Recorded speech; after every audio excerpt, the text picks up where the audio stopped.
Iran, Russia, China, North Korea, ISIS, Al-Qaeda. They may be watching this right now. Our military should not be mistaken for a cable news gabfest show. We don't care what you look like. We don't care who you voted for, who you worship, who you love. It doesn't matter if your dad left you millions when he died or if you knew who your father was. We have been honed into a machine of lethal moving parts that you would be wise to avoid if you know what's good for you. We will not be intimidated. We will not back down. We've seen war.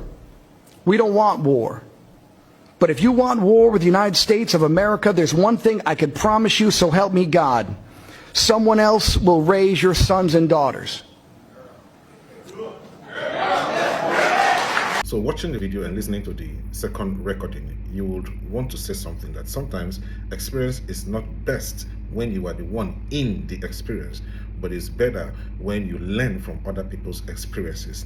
The US military might is not a might you want to confront, it's a might that wisdom will tell you to avoid. So I'm amazed that it is only now that the United States of America have declared Nigeria as a state of particular concern that the president now wants to meet with the Christian community to see how to resolve the issues of the insurgency and the mass massacre and slaughter of Christians in Nigeria. As of all, your choice of a Muslim ticket is demeaning, or was demeaning, undermining, and disregardful of the Christian faith. That has never happened. And when there was an outcry about that, you showed no sense of concern. Secondly, I'm surprised how you think that a mere picture with a Catholic bishop is a security strategy to fight insurgency. That's the lowest form of intelligence. But I'd like to say to you that whether you make 10,000 pictures or no, there are already gathered intelligence to prove the fact that you have been very irresponsible and insensitive to the killings of Nigerians, whether they be Christians, Muslims, or pagan.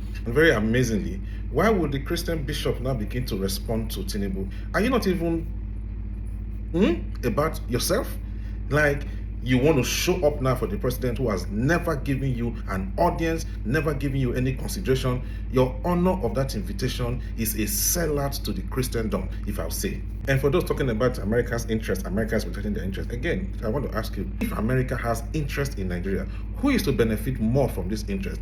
Is it America that will benefit from the interest in Nigeria, or Nigeria will benefit more from the Americans' interest in Nigeria? And now you're talking about China, you're jubilating China is confronting America, but you see, don't China also have interest in Nigeria? Did you see what China is doing in the north? How they have collaborated with insurgency to extract Nigerian natural resources and cut away them from this country undocumented. What would be the best interest in Nigeria? That your farmers can go to farm and plant and harvest their crops in peace. Isn't that the best interest ever?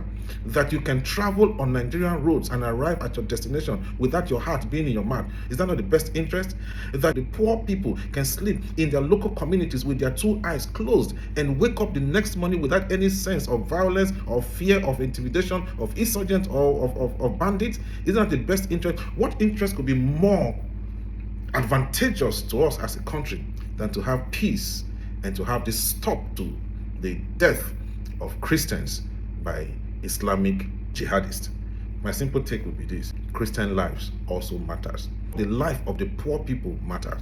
The life of the local farmers matters. Their crops, their houses, their villages, their settlements, they also matter. And if another nation feels compelled, owing to the helplessness of the cry of the poor people in the villages, and you say they have interest, shouldn't that be the best kind of interest, to be able to save those who are helpless from their oppressors?